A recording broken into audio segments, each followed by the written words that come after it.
We're in front of a Dodge 2010 Viper. What's your favorite supercar? Welcome to the Hooters Car Show. Come visit us at the next show. Hi, my name is Jim. This is my 2010 Dodge Viper ACR in snakeskin green. This car has always been my favorite Dodge Viper, this color scheme.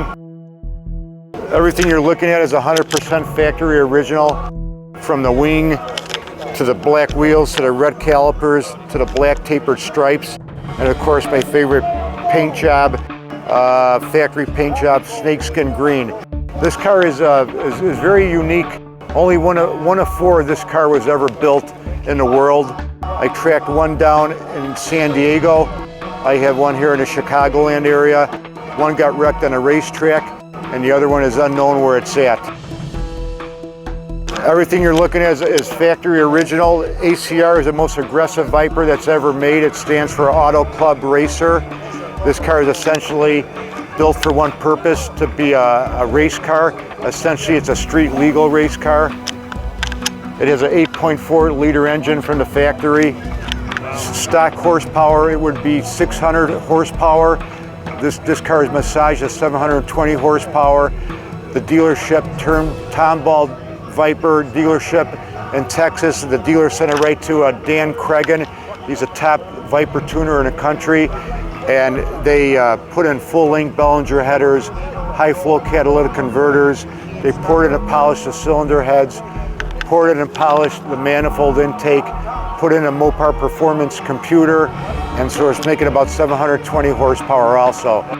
Also, when they bought it, the first owner was he was a straight line drag race type individual, so they changed the rear end ratio to 307 to 373 gears. So first gear is you have to shift pretty quickly because the revs come up really quickly. The car is a blast to drive. It's what part of the driving do you like the best? The acceleration, the speed, the agility? Yeah, the acceleration and the handling of the car.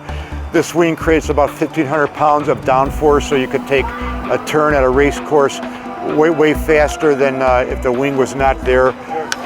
I have ask you, what speed have you gotten the car up to? The car has a top speed of 206 miles an hour. I've had it up pretty fast, but I'll claim the my right to the Fifth Amendment on that one. Sure, of course. As far as performance, I did take it to the drag strip to get a number. We ran 10:59 at Byron drag strip at 134 miles an hour, and I've taken it on a road race track a couple of times at the Autobahn in Joliet, Illinois, and Elkhart Lake, Wisconsin. Right. Probably one of the funnest tracks in the country. So nice over there. Oh yeah, that definitely. The car is very comfortable to drive. People think that Vipers are really uncomfortable. The first generation was probably uncomfortable. This car's come a long way. It's a Gen 4 Viper. It's the last of the Gen 4 Vipers. They were made in 2008, 9, and 10. Then Viper took off 2 years, 11 and 12. There was no Vipers. And then they made the Gen 5 in 2013, 14, 15, 16, 17. And then, as many may know, the Viper brand has officially been killed off this year as of 2017. Now, before you bought this, did you think about getting anything else?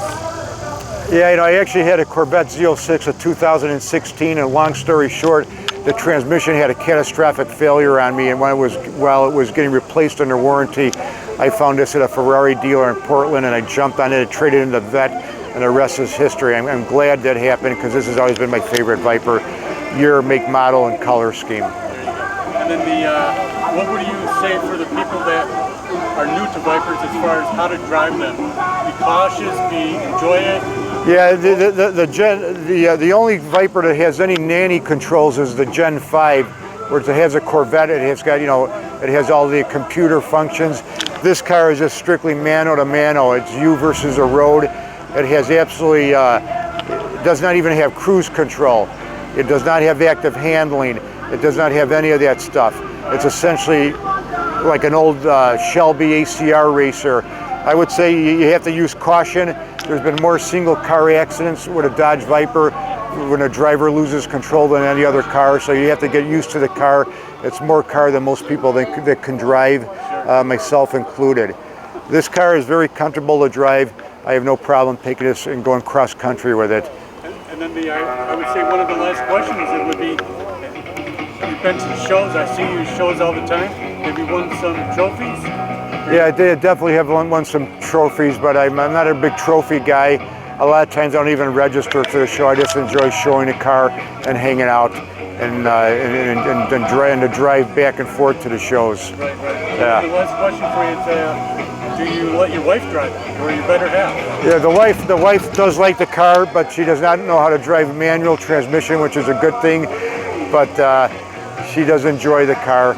I mean, I love the fact that it's probably, this and a Ford GT is probably the only American exotic sport car ever made. And I love how exclusive Viper is also. You'll never see this car again, this make, year, and model, and I really love that about the car also. I forgot to ask you, how's the braking? The braking is incredible. It's got huge Brembo brakes in front. ACR stands for Auto Club Racer. It's essentially set up to do one thing, hit a road race track and dominate, which this car does. Okay, thanks for watching. Thank you very much. Have a great day. We're in a Lamborghini Gallardo. What's your favorite supercar?